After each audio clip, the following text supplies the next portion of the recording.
So, Pat, whenever people start um, watching, I always introduce you, like a quick introduction to you and what's gonna be done tonight in Portuguese. And as soon as I finish, I'll come back to English again, and then we have the conversation. Okay? Okay. Good. Yeah, Um, that's fine.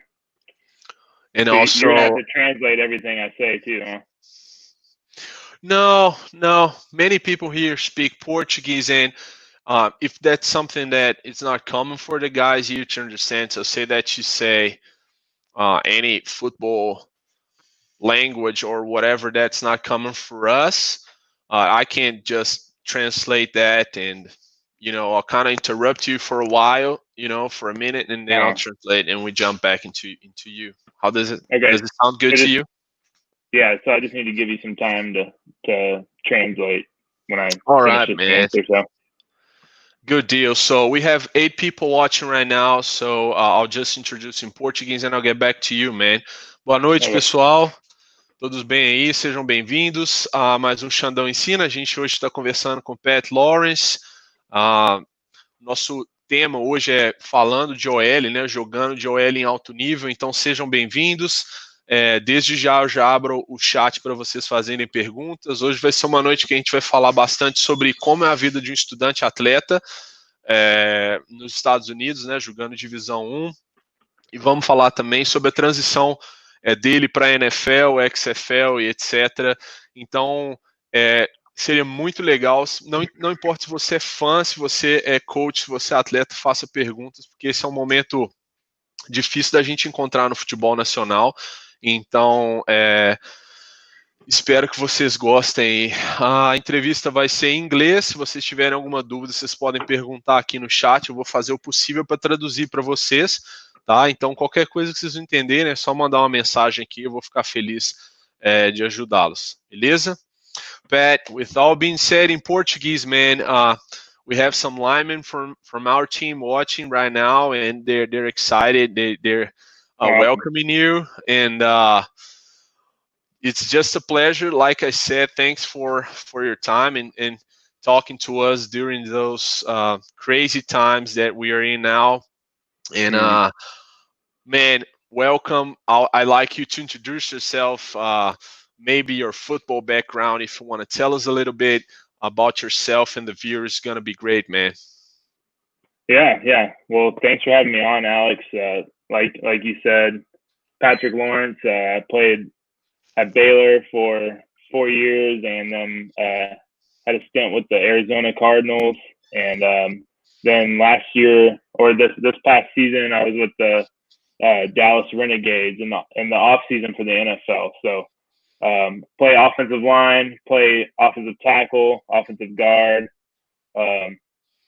mainly the right side, but I play left side as well. So when you get to the professional level, you have to be very diverse in your positions. So yeah, man, hats off to you for setting this up and finding a way to collaborate with your team during this weird time. You're right. It's not easy with coronavirus, and it's crazy to see how everyone around people across the world in Brazil are handling it. So yeah, man, we really appreciate that, and I'm just gonna go out of the script right now because you said something very interesting for us, which is you said you played tackle and you also played guard and you play left guard and you're playing the left side even though you played your whole life in the right side. So right. What does it mean to you and how hard it is to play on both sides, of the offensive line? Yeah. Man, I think it's harder for me than it is for a lot of people. Some people adjust to it really quickly. It seems like for me, I played even since high school on the right side and at tackle. So I played and I started I think I started close to 50 games at Baylor on the right side. So one time I had one start at left guard, and it was against TCU. I think you had a clip in your little cut up. For sure, man. I I only knew I was playing left guard 5 minutes before the game because the left guard got hurt. So, Oh that my. was my first time playing on the left side. But yeah, when you get to the professional level in the NFL and the XFL as well, you can't just be a one-trick pony, as we like to say, just playing one position. You've got to be diverse in your play and be able to help the team wherever you can. So translating for you, how it translates for players in Brazil, I'm not exactly sure, but I'm sure that you're spinning numbers just like in professional level is. So you kind of have to play everything, and you can't just be stuck at, oh, I'm an offensive tackle and I only play right side. If you have to play guard to help your team, and you should, if you love your team and are willing to do whatever, you have to step in, just like I did in that versus TCU. So. Yeah, good deal. I wanted to ask you about that because I was half of my time in Baylor was with you guys in the back of the room with Josh Cochran, a guy who helped me a lot, with a lot of things you said. And I remember that it was not planned for you to play left guard. I don't even remember that. So I got into the game and you're there playing left guard, and I was like, what happened? Yeah, I forgot that you were there at that time. Yeah, that was a wild time. Yeah, it was, man, for sure. But I also put it on the clips, and we can comment on that more, like techniques and stance and how different it is, man. Good deal. Thanks for introducing yourself. And man, I'd like to start talking about Baylor. You said you started over 50 games for them, and I know. Congratulations for that, because you kept yourself healthy, took care of you, and you did not get injured, of course, and how's a life of a student athlete like in a Division I level, man?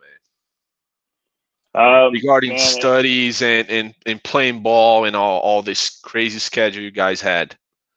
Well, let me ask you something real quick, Alex. Do most of your players have do most of them have a job on the side as well? Correct. Yes. Yeah. So being a student athlete at Baylor, it's very similar to that. You have your full-time studies, and then your social life. Most student athletes don't have aren't married and have their own personal family yet, but handling that along with your studies is pretty difficult, especially with the amount of time that football requires. So, we like to say that you have two full-time jobs as a student athlete. Yeah. And I valued my studies a lot, and so I really tried to keep it balanced. A lot of times it was hard, but Baylor did a great job giving us the resources that we needed, like tutors, and they made sure that they had your schedule ready, and if you needed a ride to class, they would help you with that as well. So they try to make it as easy on you as they can. And but yeah, it takes some patience. You can't get too frustrated when you're trying to balance that. Balance your time with football along with your professional work. So your studies, or if you have a job, I can't imagine that must be very difficult as well. Yeah. So here, the guys have other jobs, and many players, they have I don't know if the right way to say that, like physical jobs. They can actually have to physically work, in something. So by the time they get to practice, they're physically devastated, and that's something we have to account for whenever we put together our strength and conditioning plan for the guys, and also practice intensity before games, because we don't want them to get gassed out, before games. Right. Yeah, I didn't even think about that. So you're talking like manual labor. They have to work with their hands at their job. Exactly, man. That's it. Okay. So I wanted to ask you, man. You came to Baylor in what, 2016? I came to Baylor and I graduated high school in 2014. So I came the summer of 2014, and then I graduated in 2018. Oh, I got you. So, did you redshirt in Baylor? Yeah, I redshirted. Yeah, I wanted to ask a little bit about that, the redshirt life. I remember the guys had like a gold lift. I don't remember if that's the name for red shirts. Yeah. How different is the red shirt year from actual playing time year? I don't know how to put that. Well, it's redshirt's all about getting used to being a student athlete, and it's all about preparation. So it's how you handle it is completely up to you. You're not going to be playing on Saturdays, which is when we play our games. You're only going to be practicing and going to class. So it's your job not to get frustrated with not being able to play in the games. It's your job to take care of your studies and to continue to prepare yourself for when you will be able to play. So next year, hopefully. And so yeah, my redshirt year was great. I needed it. I came in a light offensive lineman. They wanted me around 300 pounds. Wow. And I was only like I think I came in at like 275. Yeah. So I needed to gain about 25 pounds. And so that's what I did. I worked on, I stayed in the weight room. I was drinking protein shakes and eating as much as I could. And then also it was a great year because we won the Big 12 championship that year. And I got to experience that. And, a 12-win season. So yeah, redshirting is Good deal, important. So for any guys on your team that are younger than someone else that's in front of them in their position, you know, don't get impatient with that time. Take that as okay, I can learn from the person in front of me. For me, I had Spencer Drango that played my position, and he still plays for the Chargers. So I got to learn from him and spend time with him, ask questions and learn technique. And so don't get impatient with it. Take it as a time to learn from whoever you're behind and find a way to better prepare yourself. So. Yeah, good deal, man. Thanks for sharing that because we have two new guys, two offensive line, Yuri and Guy.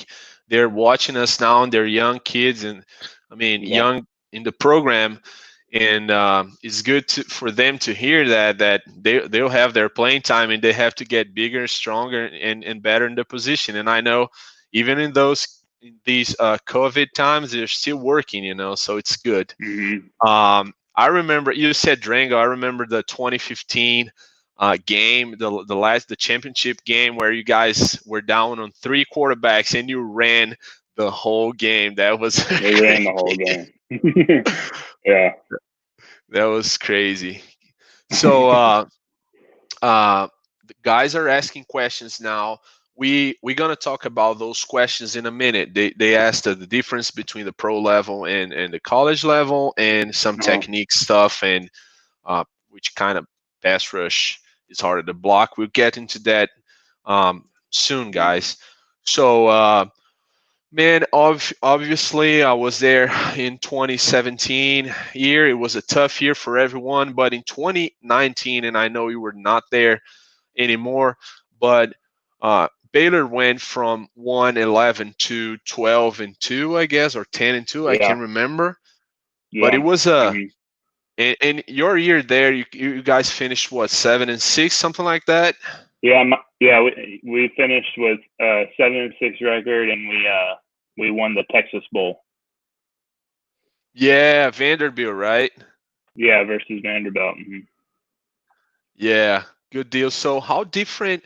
I mean, what did you guys think back then? You know, it was a hard year, you know, but in the very next year, you had pretty much the same guys playing, and you guys went from uh, a bad season to a winning season, and also won the Texas Bowl. What changed, man, during in a such short time? Well, I don't know how familiar your guys are with Baylor and the journey we had with change of coaches and a whole scandal with sexual assault. But Yeah. we lost a lot of players, and that next year was that 1-11 season you're talking about was Coach Rule's first year at Baylor, and it was a very difficult year. It was one of the toughest times in my life, honestly.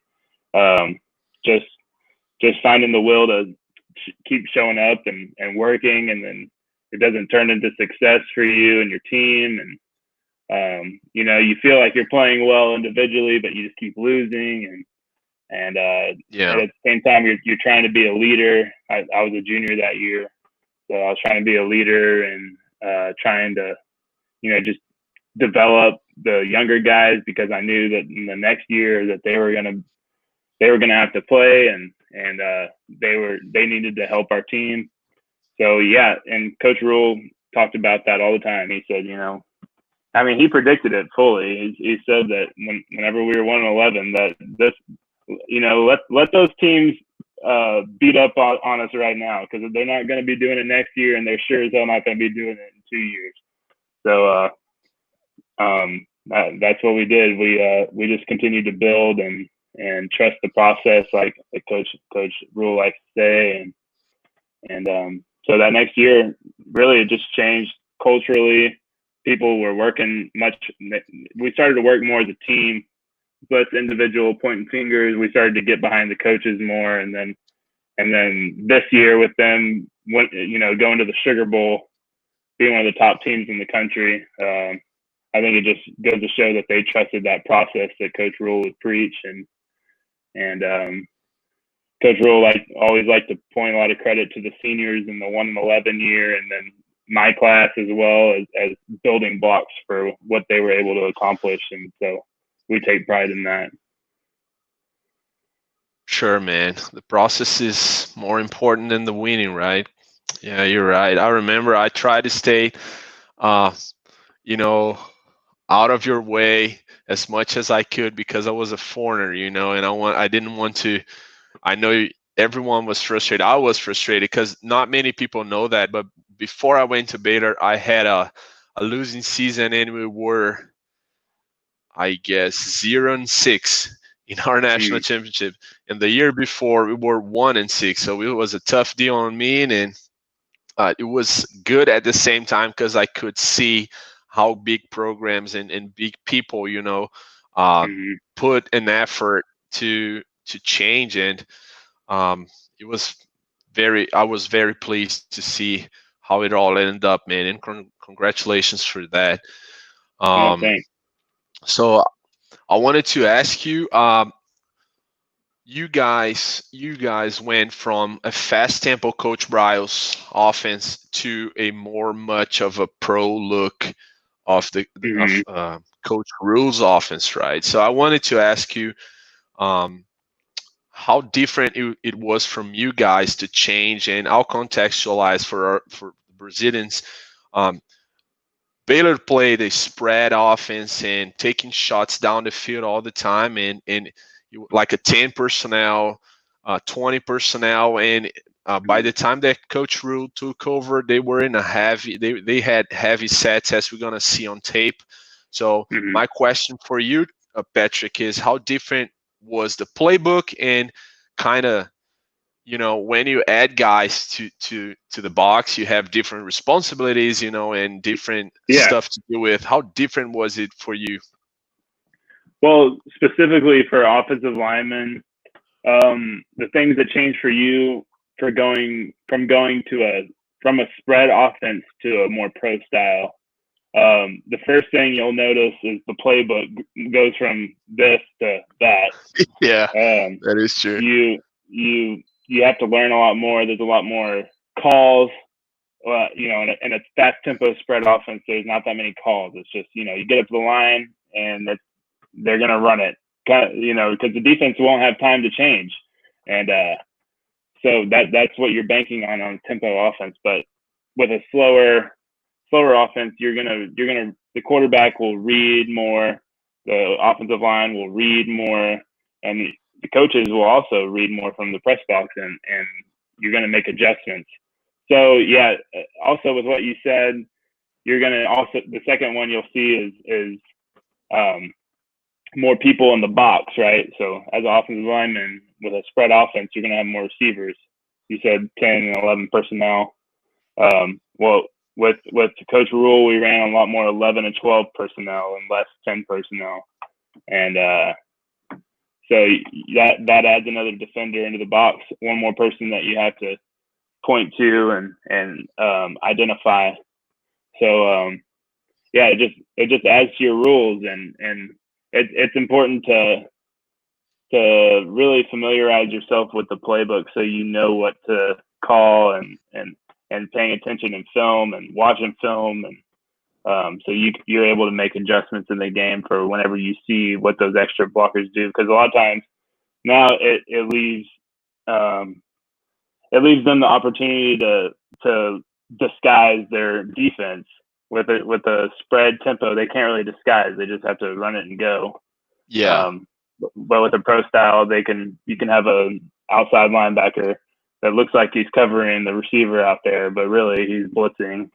So you have to watch those players, pick up on their typical positional stance, how they're standing, and any kind of hints you can see for when they're blitzing. And so really those are the 2 or 3 biggest things for changing for me as an offensive lineman. And then that all translates to the NFL as well. You know, obviously the NFL is more pro style, even though I was playing for Cliff Kingsbury, who is huge on the spread. You know, it's a little more, there's a lot more to look at. I'll put it that way. Yeah. Did you does he still call the plays as he did in Texas Tech? Yeah. Yeah, he runs he doesn't run the same offense, but it's similar. It's quick. It's a fast tempo offense still. But is he the play caller like he was? He'll get in there and he'll call some plays, but I don't think he calls every single play. No. Gotcha. Yeah, man. Good stuff. So let's get into the NFL world, man. And you went to the Cardinals. I watched your 4 games in yesterday. I watched your season opener against the Chargers. And how is it? How different is it? And how is your path? You know, I'll just put the question right here. And Coach Lizzo, and he's also a player for us, is asking, what is the biggest difference between the college level and the pro level? And how was your path to the NFL? The biggest difference for me just was the level of competition. So everybody in the NFL is an amazing player. There's no one that you can pick on. There's no easy blocks that you have. Everybody is an amazing athlete, top of the line, world class athlete, and they also know what they're doing. So in college, you'd play some people that you could kind of bully sometimes, and even being in a big D1 school like Baylor and playing in the Big 12, you still have some players that you can dominate. But in NFL, it's level competition. Everyone is an amazing athlete. They know what to do at all times. They're coached extremely well, and so but it's important at the same time to realize that it's still football. It's still the game that I've been playing since I was in 5th grade. I'm not expected to go out there and do anything extraordinary.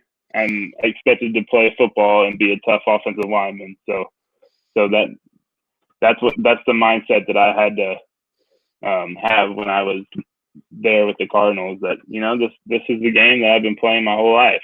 It's not anything different. It's just bigger, faster guys, and I'm at the same level as them. So I got to go play like it. Yeah. Good answer, man. I love that.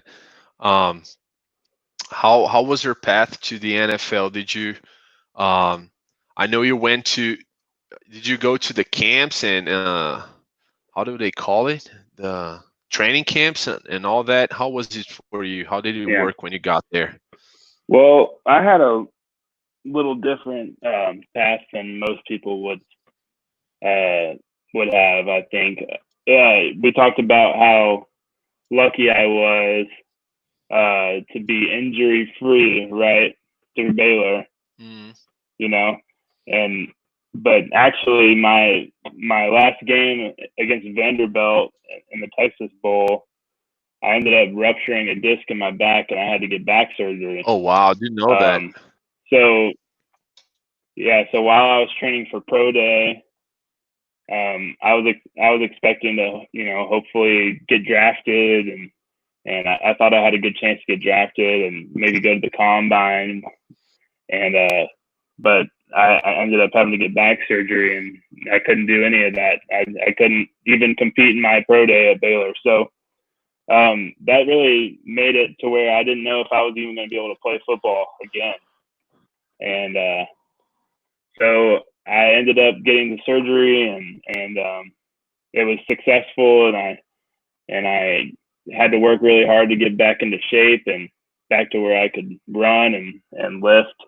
And so whenever the draft ended up happening, I had like 4 or 5 teams calling me asking me to come to their team, but I had to tell them that I'm not ready to play yet. Oh.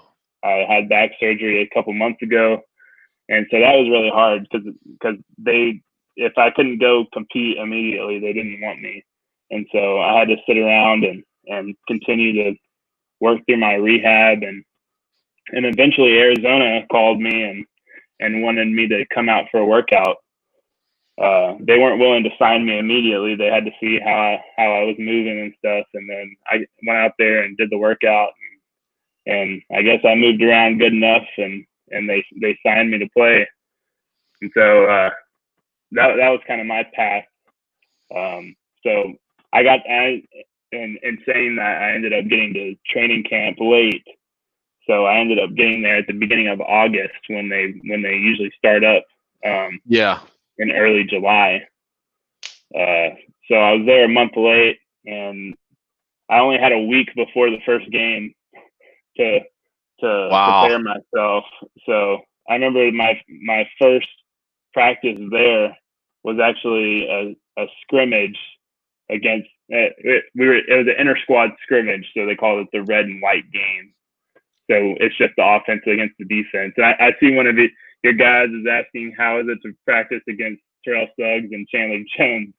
Yeah. Yeah, I got to experience that on my first practice with the Cardinals after having back surgery and not being not having any practice before that. So I got to block those guys, and it was a good experience. They're great competitors, and it was fun to get to practice against them. Good deal. So, iron sharpens iron, as a lot of coaches like to say. So whenever you get to practice against someone like Chandler Jones, who's the MVP, the defensive MVP for his league, it makes you a better player. Yeah, definitely, man. Being back, I didn't know that, and being back on the field, I see as a win for itself for you. So congratulations for that, man. Yeah, thank you. I want to show everyone. I want to share my screen now, and I want to show everyone your very first game. So your first game was also the season opener against the Chargers. Am I right? Yeah, right. Mm-hmm. So I want the viewer to take a look on that, and so this is you right here, 69. Is that it? Yeah, that's right. Okay, so guide us a little bit on, what was your first game experience?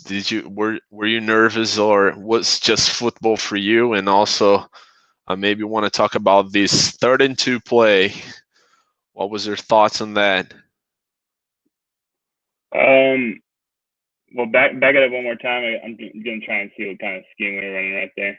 Can you back it up again? Yeah, sure. Yeah, so it's a 3rd and 2. They got like 5 guys up front. So I came off the ball. I was too high on this play. I get the initial shove. I end up, my second step goes back a little bit. You can see right there. I don't square up the guy, but the big thing I did that makes this play a positive first down was my second effort right there. I ended up getting a good shove on the guy and driving him about 5 yards down the field. So, 3rd down, you're just trying to come off the ball, get as much movement as you can. And like I said, my initial punch wasn't very good there, but I ended up just driving my feet and getting some movement. So what are you thinking here? It seems to me that you're kind of lifting him with your left arm. Is that something you guys are taught to do, like not let him cross your face or something? Yeah. This is just inside zone. You're trying to get as many double teams as you can with that 5, as it is 5 or 6 man front right there.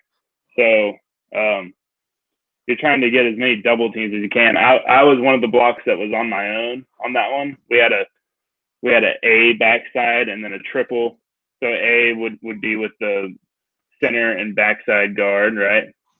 Yep. So and then you had another double team with the right tackle and the tight end. And okay, so I was correct, yeah. Is that right. It? And those two are working to these 2 guys, or I can see. Yeah, so the right tackle and tight end, on this play, they're either working to that first linebacker or maybe someone outside. I can't really see the full screen. Yeah. Depending on if someone's there, they could be going there. Which they are. Okay. Yeah. So yeah, but the center is going to the first linebacker in the box. So yeah, this is just inside zone, like I said. And we said hand technique. Yeah, I'm trying to get my hands back and then up like this and get as much punch as I can forward. And then the most important thing is driving my feet. And I didn't do a good job getting them started at the beginning of that play, but my second effort and finish on the play is good. Good deal, man.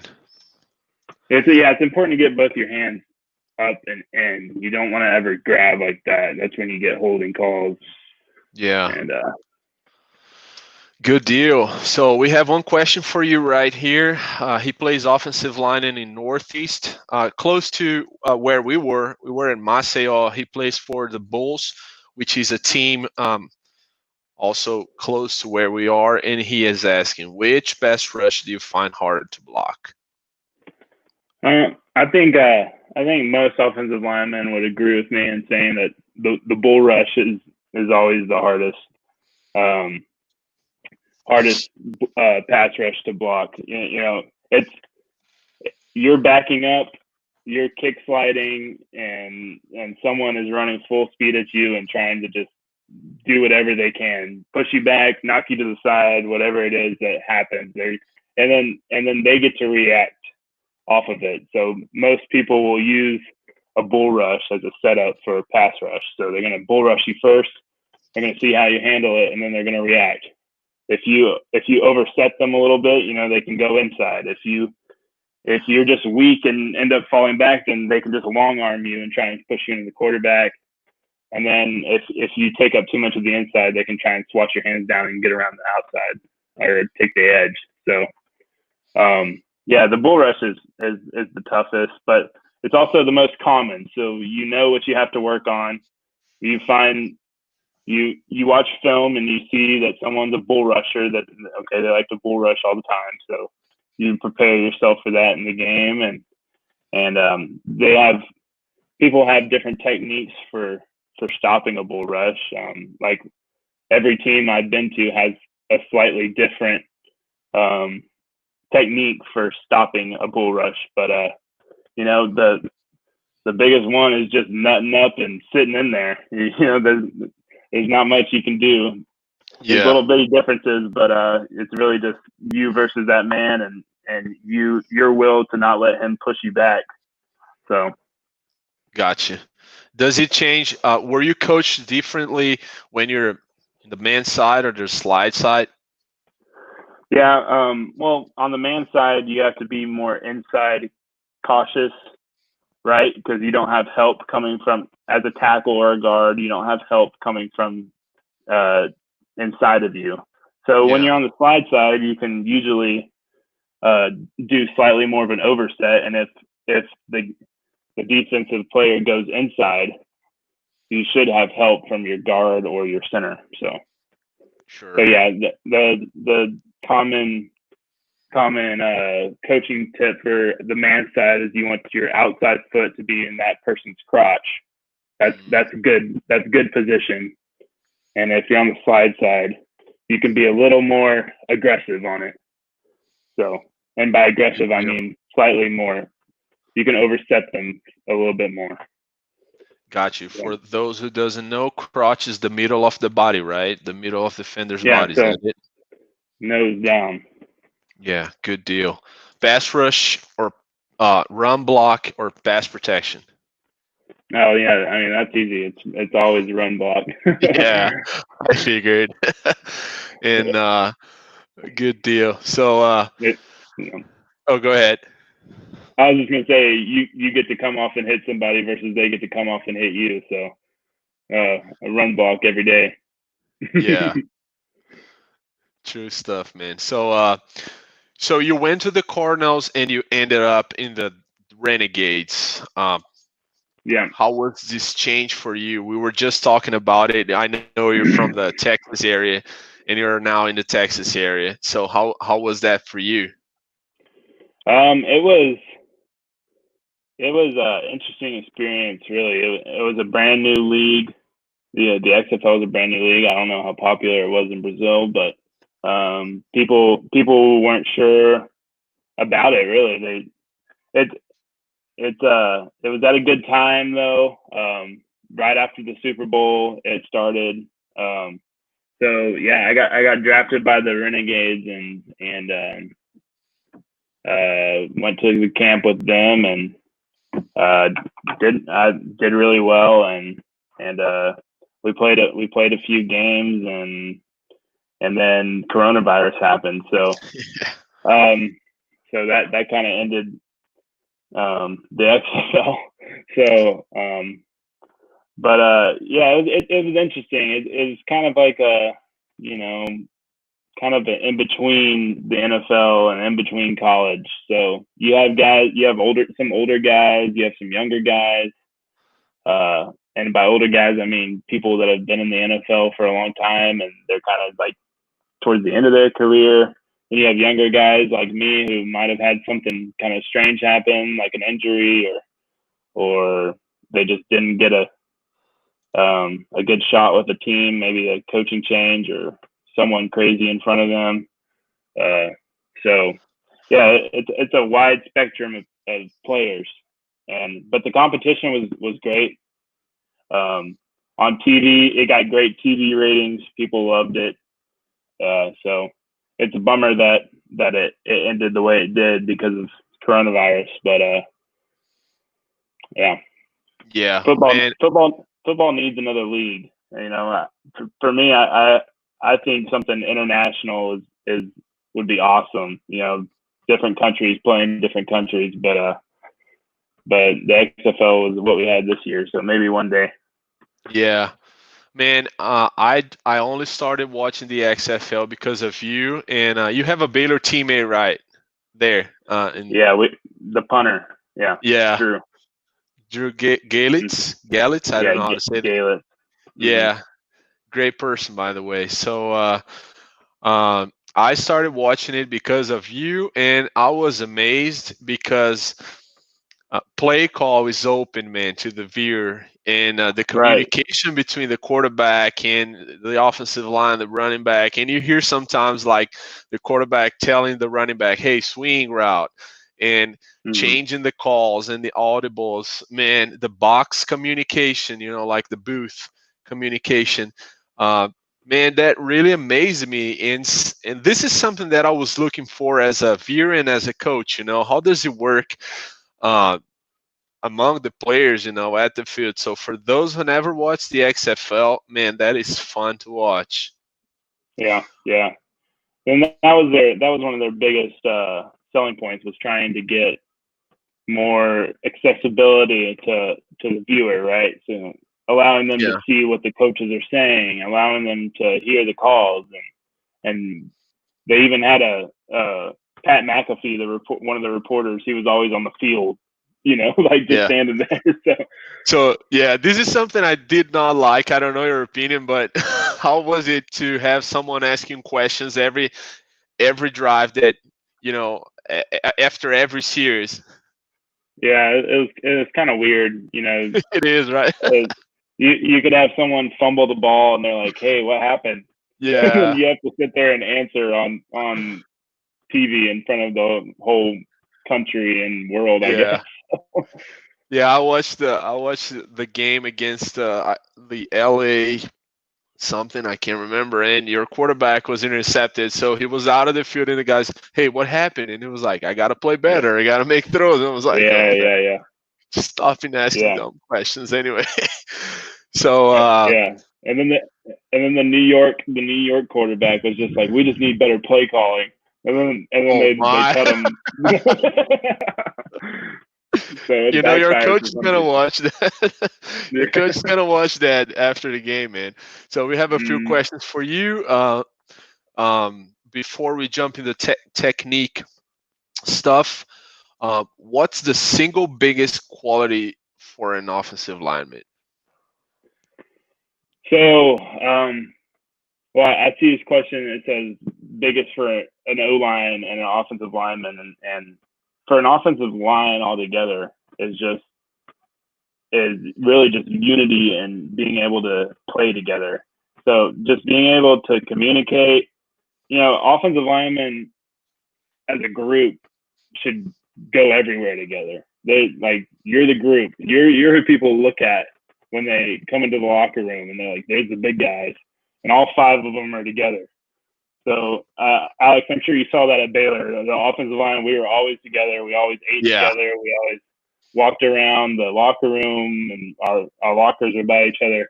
So it's important for that group to be family. And the whole team should be family, but that group should be the most close-knit group on the field. And why is that? Because whenever it's 3rd and 2, like we just saw in Arizona game, you have to be able to trust the center next to you to make the right call, and you have to be able to trust the guard next to you or the tackle next to you to identify what's happening and trust them in a double team to do what they're supposed to do. And like we were talking about earlier, in a slide protection, you have to trust that person next to you to be able to have your inside. So, to me, it's just loyalty and unity together. So, yeah, good deal, man. Pure chemistry. I love the offensive line. So, there's other questions that we can answer during the technique time. And what is the biggest issue, like psychological, about playing the highest level? For me, it was just being apart from your loved ones. The odds are you're not going to be able to play where your family is, right? So in the NFL, there's 32 teams and there's only 32 cities, and what are the odds of you living in the city with your entire family that you're going to be playing in? And pretty low. So like I had to go to Arizona, and I was apart from my family, my girlfriend, and I, and so that was one of the hard parts, and you're in camp, so you're constantly all you do is play football, and you go to meetings and you sit and film, and you don't get to talk with anyone except for your teammates, and you hardly ever leave the hotel, and the only time you ever leave is to go to practice. So yeah, camp is hard psychologically. So, yeah, I think how many practices you guys have during camp time, like in one day? You have more than one? Oh, in one day. Well, I think we were pretty lucky with Kingsbury being our coach. He was pretty nice to us. We only did one real full hitting practice, and then he liked to do a lot of walkthroughs. But the NFL has made a lot of restrictions. You can't do like full contact 2-a-days anymore. So it's mainly psychological, and they like to say you have to get your mental reps and walkthroughs, and you get your mental reps in meetings. So they're trying to make it less physical and more mental. Do you install everything in camp? Yeah, we did. We installed everything. Got you. But granted, you're gonna have adjustments week to week. So sure, yeah, good stuff. So our left tackle, do you miss going to the buffet? I mean, I don't know what it means. Maybe pre-game meals. I miss going to buffets because we can't. You haven't been able to because of coronavirus. So. Got you. I still eat pretty good though. Yeah, good. So he's asking which run schemes Baylor used to play on offense, and maybe you wanna talk about them whenever we watch film. Is that better? Yeah, that's fine. It might be some of the plays we ran in the year that you pulled film from the 2017 season, right? So that's when we were 1-11, and on it, that's 3 years ago, and a lot of the plays we ran that year we just completely threw out. So yeah, we can watch that, and I'll talk through them. I'm sure I can still distinguish what plays are what. But yeah, let's go through some. Yeah, good stuff, man. I remember that. It's a bunch of concepts. Yep, but I will say that run schemes, they stay the same from high school. Hopefully your coaches are teaching you the right schemes, but from Baylor to the NFL, you run the same run plays. Everyone runs the same offenses. Yeah. So. Power is power. Inside zone is inside zone. Yeah, power, down pull. Yeah. Yep. True story.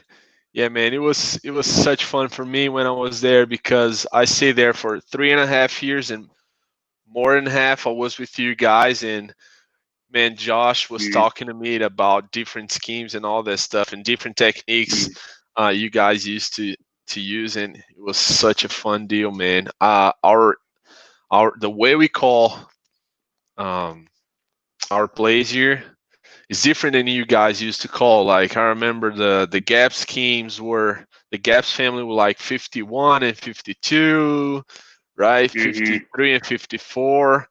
And we used to have different numbers for that. So it was a challenge for me to watch film and kind of figure it out.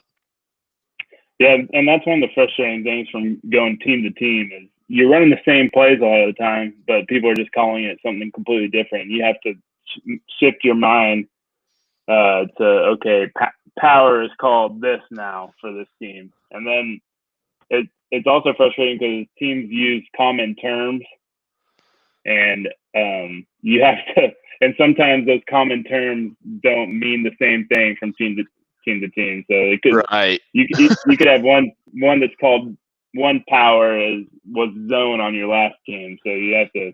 It's crazy. Right, 100%, man. I used to spend the whole morning while you guys were in class with Coach Wetzel just watching films. Yeah, that's awesome.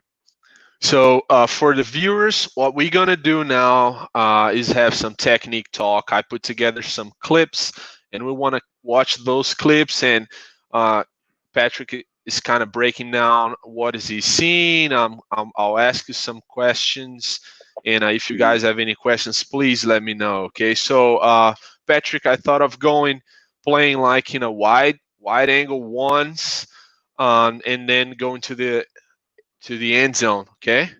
Yeah, that's fine. I'll go slow motion for the viewer. Yeah, so this was the game I was at left guard. So for everyone watching, I'm on the left side this time, which is unusual. 77, right? Right. Yeah, 77.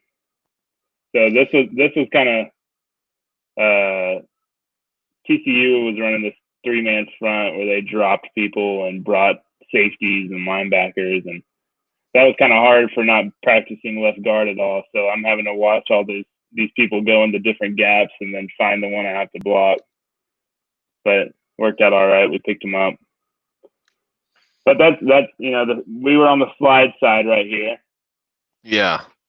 So I had to trust that the center was going to take that person that went in the inside gap, right? That number 6. Yeah.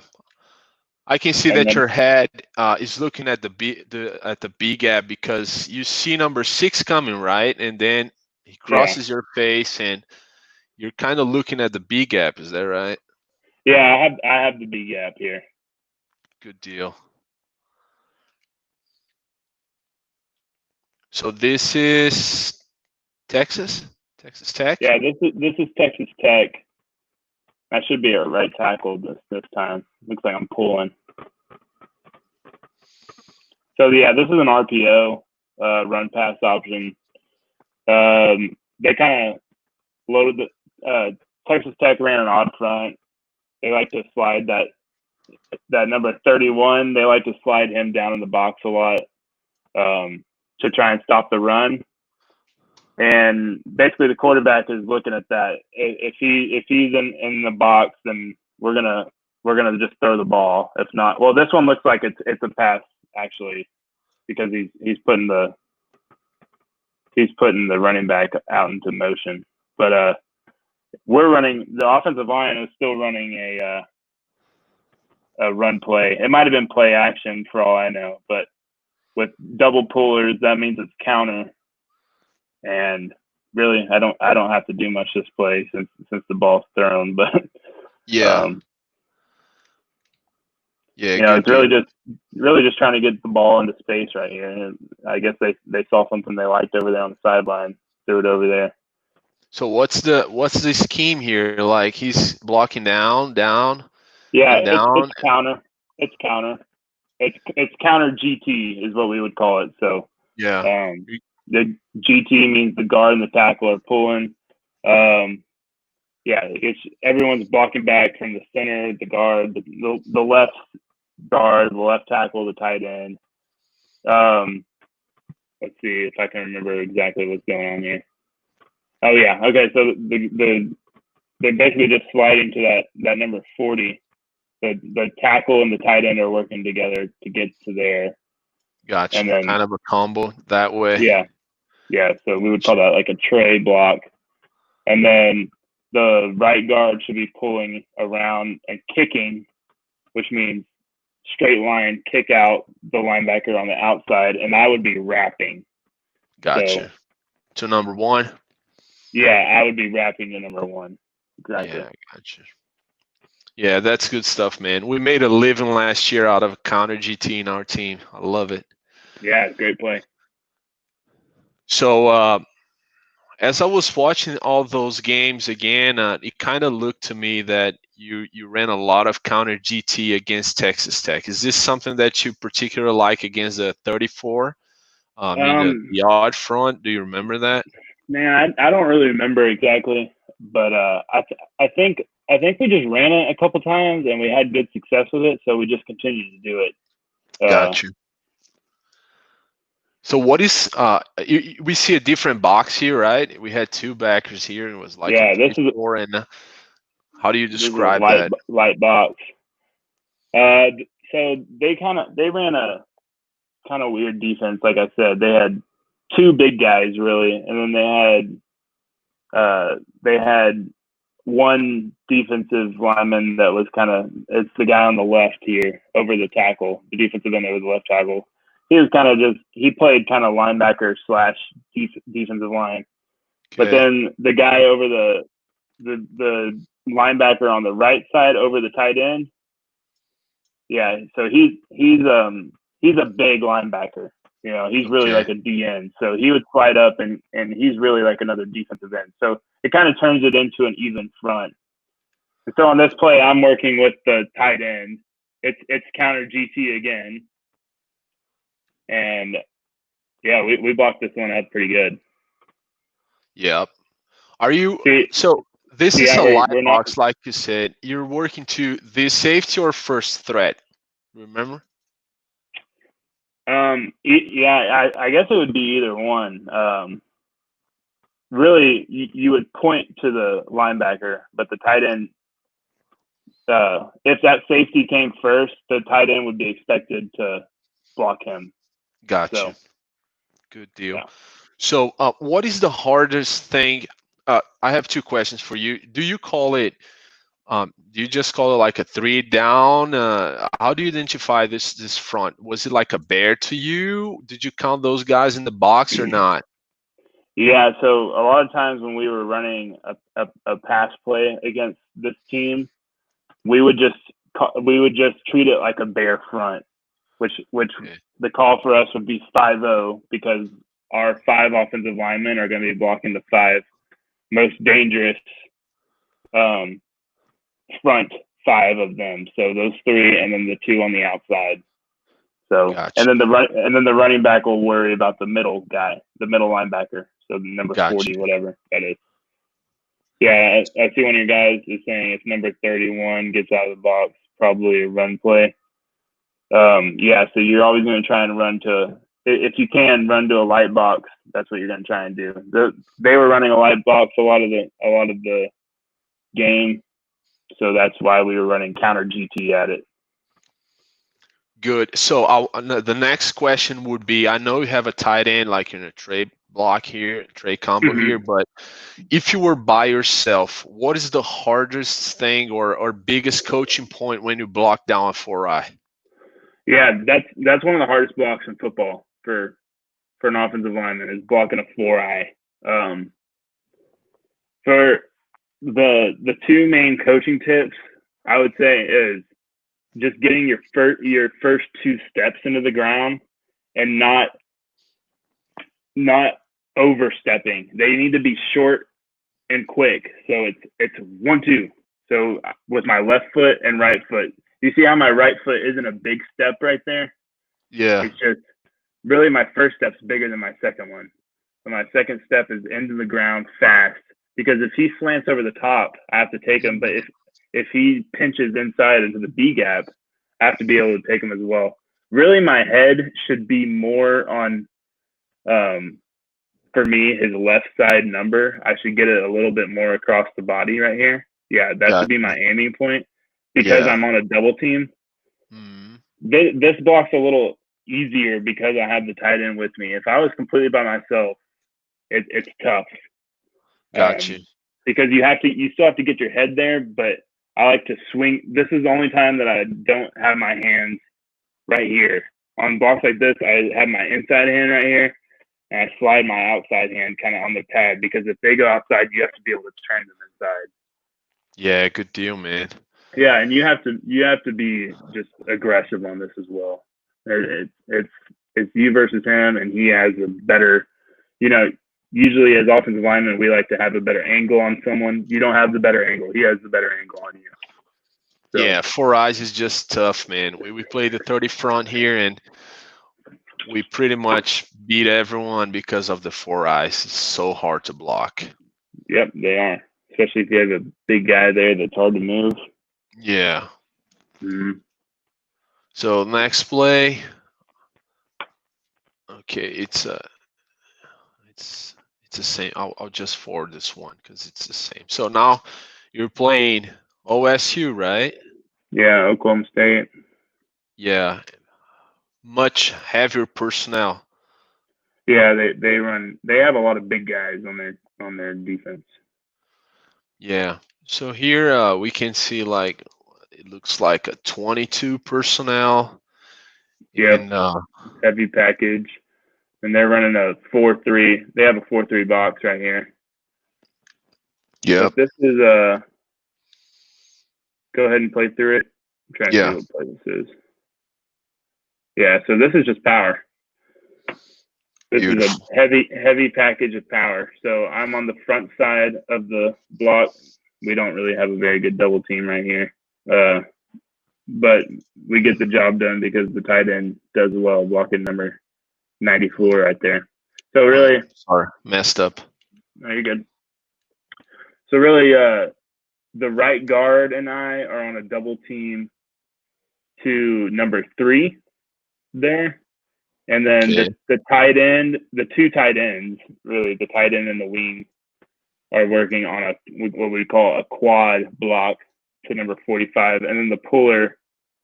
Well, this one's even, you have a fullback here, yeah. So the fullback's kicking out that person on the edge, but the left guard should be pulling around for that number 19.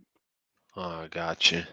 So we have left guard here, and we have this guy kicking out the kicking. Maybe, yeah, good deal, man. Great movement, downhill play. Yep. These are fun. We called this hammer. So, hammer.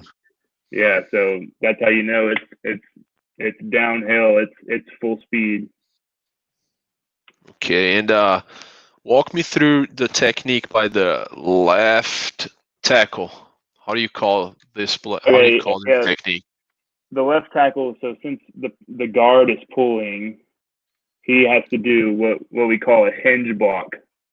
Okay. Really, the technique is just 2 power steps inside. Your hand needs to be there to help the center. So he's reaching to help the center, because the center has the toughest block. The center has to come and block that guy out while the guard is pulling. Yeah. So you have to help him out, secure the inside, and then kick back and just get whatever hand or push you can on the defensive end. The defensive end should not ever make the play. Gotcha. So the center's blocking here. He's kind of helping here with the hinge end. Correct. Yeah. But at the same time, if number 3 were to shoot into the B gap, that left tackle would have to take him. Okay, gotcha. So he has to keep his eyes in the second level, right? Yeah, his eyes should. That's where his eyes should be. Gotcha. His eyes should be on number 3. I say left because I'm used to playing on the right side, but the left tackle's right hand should be feeling for that. This guy's really a 2-eye, but usually you would want to do it with a 3 technique. It makes it a lot easier for reaching over there. Harder on the center, easier for the tackle. But his right hand should feel that guy, that defensive lineman, and then he should just last minute kick out on that number 95 that he's just pushing out on. Yeah, this it's really not too difficult of a block. Most of the time, your defensive end just kind of sees that the puller is going the other way, and he's just kind of like, whatever. Yeah, he knows he can't make the play. So, good deal. So next play. It looks like Raphael said, looks like a gallop to the inside. And yeah, that's what we would call that technique for the deuce on power. So the double team on power, as a tackle, you would gallop. Gotcha. This one isn't really a great look at the gallop. Yeah.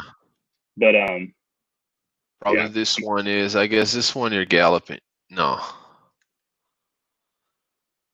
Yeah, I believe I had a gallop here. This is a bad play by me. This is one of those hard blocks we were talking about with the 4-eye. Gotcha. He fakes on it. This guy was a pretty good player. He fakes the inside and just steps out, and then the tight end really, who kind of screws this play up. The tight end needs to be more down, so I shouldn't have to worry about him going there, but I do because the tight end isn't there with me. You see what I'm talking about? Yeah. That number, number 94 shoots the gap, and number 94 shouldn't be his man. It should be the wingback. Gotcha.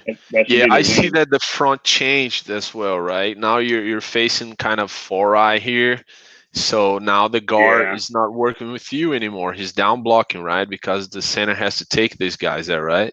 Yeah, I mean, this is really just a bare front, right? Mm.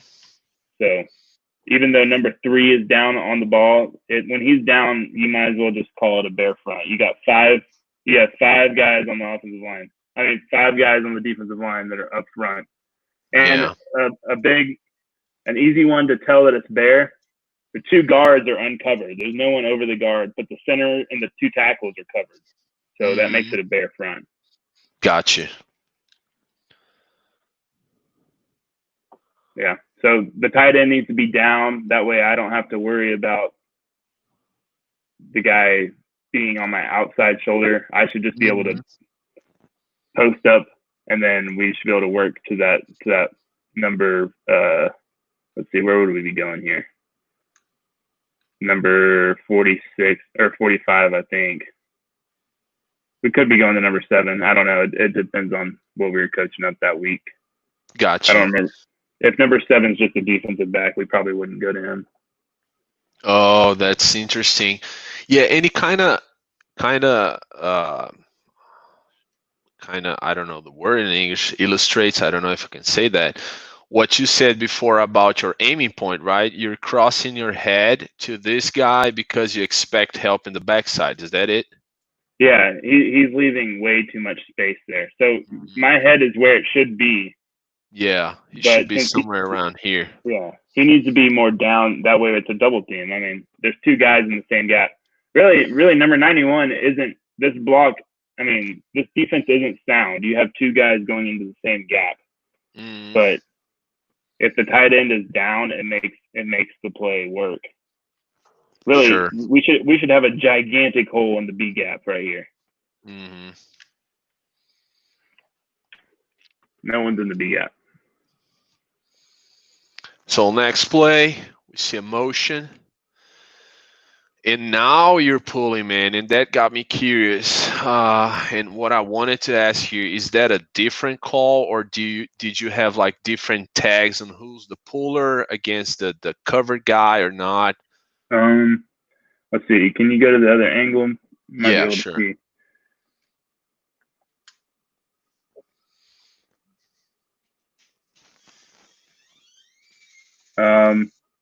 Yeah, I think this was a play that we had called dart, where it's just a tackle pull. Yeah, that's what it looks like to me. And then I'm using a technique there called a wrong shoulder. Okay. So I'm trying to seal off that linebacker instead of kicking him out. That way the running back can run around. So this is interesting. Some teams, they want to spill the run, right, with the edge defender. So he's working to your inside shoulder, so you kind of bypass him and work him to your inside. Is that it? Right. So he's with the wrong shoulder. He thinks I'm going to kick him out, and so, I mean, yeah. When defensive players try and spill you, they do that because you're kicking out. It's their way to combat being kicked out. And if you wrong shoulder them, see, I hit him with my right shoulder instead of my left shoulder. Kind of loop them around like that. That makes it to where that kind of combats the techniques that they're working. Gotcha. Yeah, defense done a good job on this play because they covered the tackle here, right? So there's no one working here, or there should be someone working that way, right? So he's covered. Yeah, really the center and the guard should be working there. Yeah. But yeah, the 2 guys, that's how you have it drawn up. Right. Correct. Yeah. Yeah, they covered the tackle in the last minute, if you see. So probably it messed up with the communication, right? Because Sam is not even taking a look at this guy, right? Yep. Yeah, and I think it's because, can you back it up one more time? Yeah, sure. That left guard, Yeah, it's just not a good double. I don't know. I don't really know what's going on. Like you said earlier, this was that year that we just had a bunch of plays that we kind of threw out. And guys weren't really Gotcha. sure what we were doing. This was that game there was horrible too. We got our butts kicked. That happens, man. So I'm putting clips here because most of us Brazilians are gonna relate to what we're seeing, man. Yeah. We see some really bad stuff by coaches and players here. So let's see if we have questions here for a minute.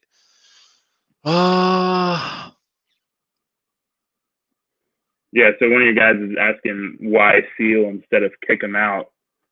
Whenever they start to use that wrong shoulder technique, you have to kind of seal them out. Otherwise, you're not going to get any movement on them because they know what's coming. They're just gonna try and turn into the hole, and you have to.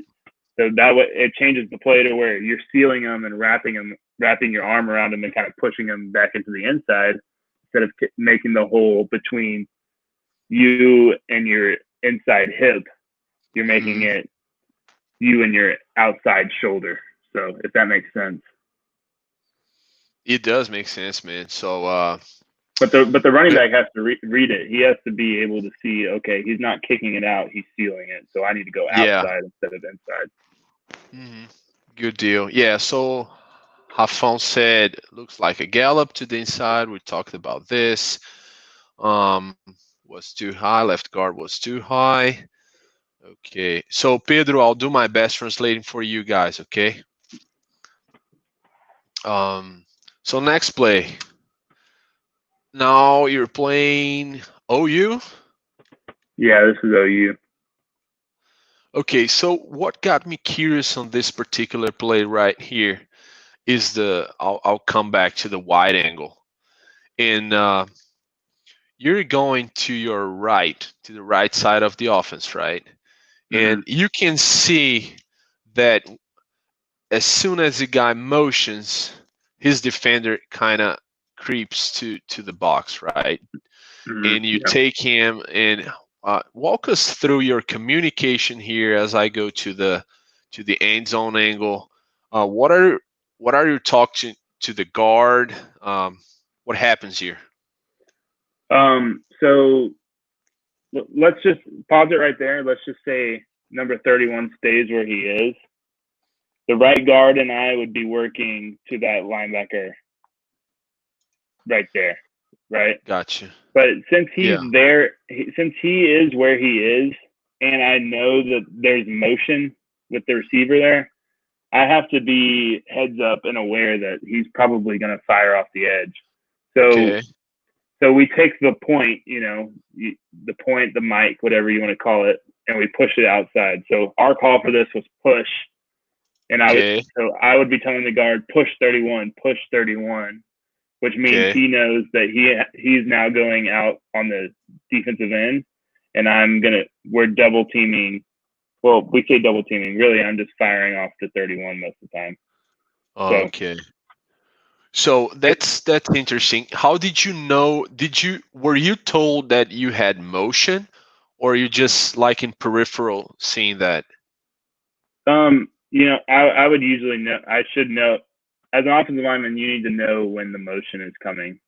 It just makes things a lot easier with seeing people move around on the defense. Like, why is that guy moving around? Okay, you should know that there's motion there. And motion changes the defensive front. So if they're going to move, you need to know that it's going to happen. So, yeah, it was both of them, though, because if he were to do that without the motion, I should still see it and still push it out there. Push it out to 31. Gotcha. So, yeah, regardless. Okay. Yeah, good stuff, man. So the answer to your question is yes and yes. Peripheral, and I should know that it's motion. Yeah, great stuff, because for me, and I might be wrong, when I saw this clip earlier, I was like, oh, I'm sorry, man. Okay, if this is the look, the receiver can work to this guy, and just like you said, you guys can work to this backer, and and those two guys work together to this backer. But once he motions, right, and this guy is unblocked, you have to take him. So it makes a lot of sense, man. Yeah. And one of your guys is asking if we did no huddle on that play. Yeah, we never huddled at Baylor. So. Okay. So wide angle.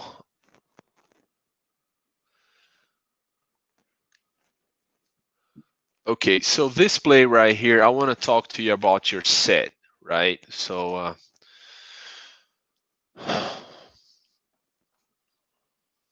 okay, so what I see here, the back is gone, right? And can you talk about a little bit the slide and the angle you take to your set to this guy? And I'll play it. Okay, so this play, like you said, the running back is swinging out to the right, which means there's no running back blocking on the pass protection. So it's just the offensive line. We have to pick up whatever comes. But this is also a quick pass. So I know that I can take a little shorter of a set. I'm not doing my normal straight back vertical set, which is what we would do at Baylor. But if you can see at the very beginning where my eyes are, see how I'm looking over to the left? Sure. I'm looking at this. I'm looking at number 14, I think his number is, because if he comes, I have to. That means a blitz is coming, and I have the most dangerous into the B gap as well. So if someone were to come into the B gap, I have to take them. Oh, I got you. We call that we called it a duel at Baylor because you're between two people. One person could block someone different in between two people, and then also we did this at Arizona too. We called it like a sift. So what is your technique here? I see that he's rushing and you kind of punch with your outside hand, and then you have your inside hand again to like 1-2. Can you describe that for us, and why do you punch with your outside hand? I never. Well, really, it looks more to me like it's kind of like a two-hand punch, and then he just knocks down my hand. It's really not anything fantastic of a punch by me. I'm really kind of focused on my set here. It's just a short set, and just making sure he doesn't go inside since my eyes are inside. That's the hard part about this protection is you're looking somewhere else. And if that defensive end goes inside, you have to be ready, because look how big that gap is between me and the guard. If anything comes through there, I have to pick it up. So yeah, but most of the time I would just punch with my outside hand and then have my inside hand lower. My punch has gotten a lot better since then. Since 2017, that's one thing I've focused on a lot, and I do a lot more off-level punch, so my outside hand will be higher than my inside hand. Okay. And can you talk a little bit about Mo's left tackle technique? Mo's technique, so 76. Yeah. So he doesn't have to do what he does here, but the guy he's setting to, number 31, drops right there, so he kind of just powers back inside. He doesn't need to power inside at all. He can just stop and sit there, and really his eyes need to go outside to see if there's any cornerback blitz, because if someone's dropping, someone else is usually coming, but they just only rush 3 here. Good stuff. So coaching tip, or the coaching point would be, Mo, like, just don't power inside, stay where you are and look outside. So stop right there, and your head should be looking to the left for anything coming off the edge over there. Good stuff.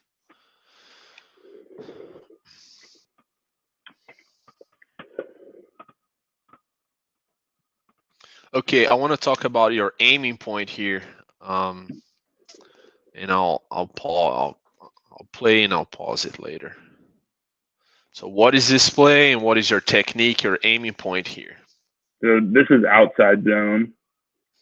I'm on the backside. Our technique here, Coach DeLeon used to say, step over the towel. So if you back it up to the beginning, my left foot I should actually step. You should see my foot go boom, not back, not in place. I should step over the towel and up. And I should be on a full sprint to that number 9's inside shoulder. And I have to cut him off. Because really, on outside zone, you know, the running back should be taught to cut up. Outside zone, cut up, inside zone, cut back a lot of times. So this would be a perfect cut up. Gotcha. I mean, look if we would have ran off the guard's butt and straight up the right guard's butt and straight up the hash, I mean, he would have hit his head on the goalpost. Yeah, absolutely. And the quarterback should be controlling this guy because he's unblocked, right? Right, and the defensive end, if it runs play side, he shouldn't be able to catch it. I mean, he shouldn't be able to catch up on outside zone. But yeah, he should be able to freeze him with his fake. Good. Okay, next play. Okay, this is the same question I had in the previous one. So we move forward. Okay, same thing. Okay, so this is Duke, right? Yeah, this is Duke. Okay, so so the question I have for you here, and I'll let it play, is what is your? It looks to me like an ISO play, right? Yeah, this was. We didn't call it ISO, but yeah, it's ISO. So I'm curious on the technique and your coaching points on this play because it looks like an insert. And I was particularly curious because in some plays, the H back is taking the B gap, in some plays he's taking in the A gap. What are the coaching points on this play, and was it chosen by the H back depending on where the bubble is, or not? Yeah, I would say I don't know exactly, but if I would say that yes, it's dependent on where the bubble is. He needs to go where he's not going to run into the guard. So, got you. And your technique here, man. It's a gap play, and what are you thinking here? I'm just blocking out. 2 steps in the ground, stay low, and get a good punch. Rear back my hands. I wish my left hand, the one you can see, I wish it was more inside and less on the pads. That way, I'd be able to keep him outside. Gotcha. But yeah. Good. Again, RPO though, turns out good. Yeah, he was a heck of a player. Is that Mims? Yeah, that was. I think that was Mims. He was a very good player, man. He is right. He's not dead. Yeah, no, he's good. So yeah, this is me on the hinge now. This is power. Beautiful play.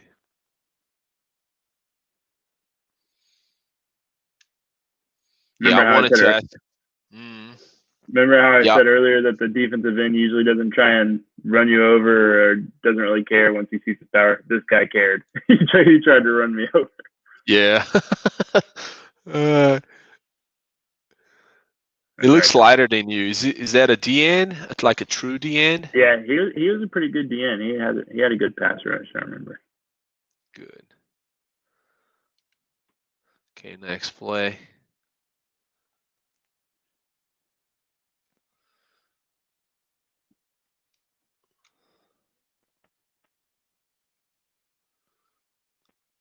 Oh yeah, that's what I wanted to ask. what is your technique here? I know we talked about this before, and Mm-hmm. why. So yeah, this is power. This is that gallop that we were talking about earlier. And so yeah, so we're on a double team to number 34 there. He shoots the gap, and I'm trying to push. The guard doesn't see it though. You can tell the right guard doesn't really see it. So I'm yelling and trying to push him off into that and get it as much on the hip of that number 99 I can. Yeah, this is a good play to look at, because this is tough for the guard especially. But his eyes need to be there. He needs to see number 34 running through. It's kind of harder for him to see though, but yeah, he's crashing down hard here, and center's blocking back. Center's blocking back. He got a blocking back, and he's got a kind of block back here, but actually 34 crosses his face. Is that it? And now yeah, he has to come to 34, and you have 99. Is that it? Yeah, well, we're a double team. It's a straight up double team. We call it a deuce block to number 34. So yeah. Gotcha. So you're doubling to 34, but he shoots the gap, and now gotcha. Yep. Yeah, that's really good stuff here. Let's see the pulling guard. He's kicking out. Wow, that is a... Yeah, he kicks out here. Yeah. Kind of gets stopped, but yeah, he gets a good second push. Okay, so this is pass, bro.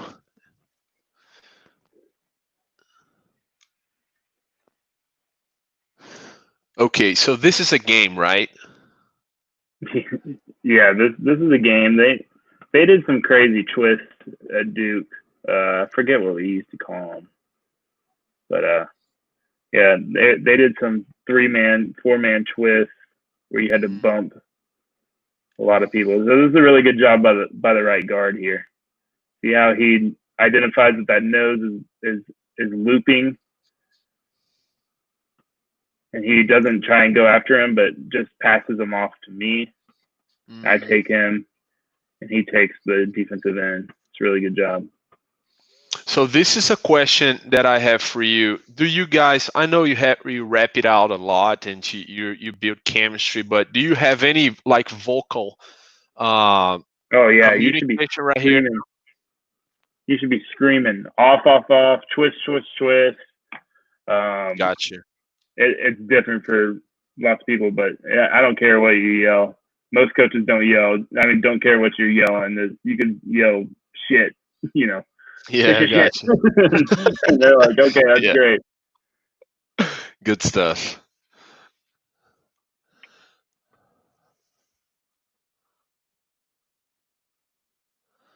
Okay, let me see here. This game. Yeah, we never ran this play again, I don't think. But this was an outside sweep. Yeah, that was my question, because I've never seen that again. And I guess it's the season opener, right? Yeah, this was a season opener. This is the play that the Cowboys like to run a lot with their offensive line. Yeah. I mean, I don't know how you guys call that. Does it look? It looks like pin and pull to me. Is that it? It is pin and pull, yeah. Yeah, and I wanted to ask. I mean, I know you guys didn't run that again, but what was the rule for the covered and uncovered guy? Do you remember that? Like who's pulling? Yeah. So yeah. So if you're uncovered, you're pulling. So me being the uncovered player, I know I'm pulling, and we'd call it. You know, you can say whatever. Tackle if the tackle's pull. But the guard knows that he's down. The tight end's always down, and so if it was a 3 technique right there, yeah, I would be down. I would be down on the 3 technique, and the guard would be out kicking. Oh, gotcha. So you communicate that pre-snap, right? Pre-snap, yeah. It's a line call. So nice. So let me see what we got here. I probably already asked this question. Yeah, let's pass it. Yeah, that looks like I'm doing that dual look. Okay, here. Yeah. So this is a 6-man pro, so I don't know why I'm sitting in so much, but. So do you see this guy coming in and looping in? Yeah. I mean, he's penetrating and the other guy's slooping, right? Yeah. It ends up working well, but I kind of have a weird position on that defensive end. I need to be shoving him to the guard more than I am. Gotcha. And I wanted to ask you, you guys used to have different stances, right? I kind of noticed that you had like a 3-point stance, and this one was more like a 2-point stance, and I was curious why. Yeah, I mean, that changed as we went, but it's really not a good thing to have a bunch of different stances because people can see whatever stance you're in and know what you're running. So it's obvious that when I'm in that stance right there that I'm in, that we're passing the ball. And then I would square up my stance and it would be more of a run. So as time went on, and that was kind of a Coach DeLeon thing. That's how he wanted us to be. Coach Rule kind of changed that and said, hey, I want y'all's stance to be more uniform. I want it to be the same, no matter if it's pass or run. And so that's what we did. We changed it up. Now my stance is pretty much all the same all the time. That's one thing I focus on. I try to keep it the same. Yeah, good stuff, man. Let me just check. Yeah, this is the last play. Let me see what we got. How many guys you got still in the lobby here? We have 12 guys. 12 guys. Yeah. There's players and coaches here. Okay, so this is the one I wanted to ask you. In your outside zones, did you work like overtake or something like that? Like in this particular play here, what were you thinking? You know, we're trying to overtake and. This is actually, it looks like it's inside zone to me. Okay. Everyone except for me and the tight end look like they're running inside zone, and then me and the tight end kind of look like we're running outside zone. Who knows? This is the first play of the game with a new coaching staff, though. Gotcha. Yeah, but the tight end and I should be working to that linebacker, and when he loops in, the tight end should be able to push me, and I should take that linebacker. So if we would have done that, this would have been a great play. Gotcha. But yeah, we're double teaming up outside linebacker. Good stuff, man. So that's what I had for you, man, and you've done great. I was really looking forward to your kind of in-game perspective, you know, because you're watching, sometimes you don't know what's going on and what was supposed to happen. And thanks for all these insights. Guys, if you have any further questions, let us know. We're kind of finishing up here, and I wanted to ask you, Pat, maybe you want to have a message for our Brazilian linemen, something you want to share to our players, you know? Yeah, I mean, really to everyone, doesn't matter what position you play. Alex talked about it a little bit, but I was able to go to Brazil while I was at Baylor for a mission trip, and that's where Alex and I met. We were able to help coach a team together. Not a great team. A lot of guys that were just learning, but the most awesome thing about that team was just the love for the game that they had there, right, Alex? Those guys, and I'm sure it's the same with your team. You guys go to work. You have your families to feed, and you show up to play football, and you guys do it because you love playing football. There's no other reason. And it sounds like a lot of you guys work manual labor jobs and work your body to death during the day, and then come and I'm assuming you guys practice at night, right, Alex? Right. Yeah, you practice at night, and that, man, that's a grind, and my hat's off to you. And that was one of the most inspiring things when I went to Brazil. Inspiring takeaways for me when I went to Brazil was just being around the players and how much they loved football, and they did it just because they loved it. You know, in America, we get used to all the resources we have and opportunities we have. Even at Baylor, we get used to it, and you start to take it for granted. But it was just so inspiring to see the love that people had for the game in Brazil. And so I'm gonna echo that with coronavirus going on. No matter what happens with your season, and if play gets pushed back further than it is, I mean, who knows when people are going to be able to play football games? Who knows when the NFL is going to be able to play football games? But just continue to work and continue to grow as a team.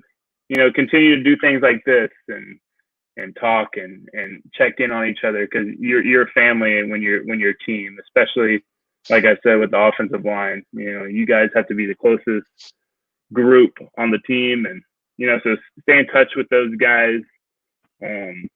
Continue to grow your love for the game, even when you're not able to fully practice or fully play games, and continue to work. That's one of the things that I've had to do with the pandemic and quarantine is all my workouts are now by myself.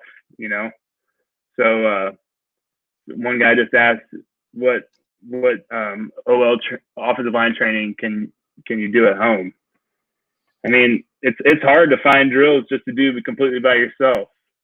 So if it's just footwork, if it's just running and lifting, I mean, that's what I've been doing. And you have to push yourself in the gym, in the weights, and you're running. And then have, it's great to have a coach like Alex who understands technique and he watches so much film and understands concepts. So don't forget to watch film. You can get on YouTube and you have access to so many plays, so many great players, and just see what they do and how you can mimic that to make your play better. There's a lot of players that we used to laugh because Coach DeLeon would always show us Joe Thomas tape. It's like, okay, we're not going to be able to do that. Joe Thomas is one of the greatest offensive tackles ever, and his vertical set is just, immaculate. So you're not going to be able to mimic it exactly, but pick up on what people do and try and make it useful in your toolbox of play. Use it as a tool. And try and work on it, develop it. This is the perfect time to develop little techniques that you might not have the time to work on during the season. So even if it's just by yourself, I'm doing so much by myself right now. It gets boring and lonely. So, but it really shows the kind of man you are when you're able to work by yourself and you don't have people to show it to, you don't have people to prove it to, and you don't have people pushing you. When you're by yourself, your true heart shows, and come down and do an offensive line camp. Man, that'd be awesome. Maybe one day. Good stuff, man. I wanted to thank you again. For me, you're a winner, and not only on the field, but I remember our conversations when you were here in Brazil, and I should have done a better job just telling the guys how we met and the mission trip you guys came in. For those who doesn't know, they came in a mission trip from the United States with a sports ministry, and I kind of share the gospel around here. And I know they invested their own money and raised money back home to be here and coach a football team and share the word. And I was blessed enough to meet Patrick there, and we had fun conversations.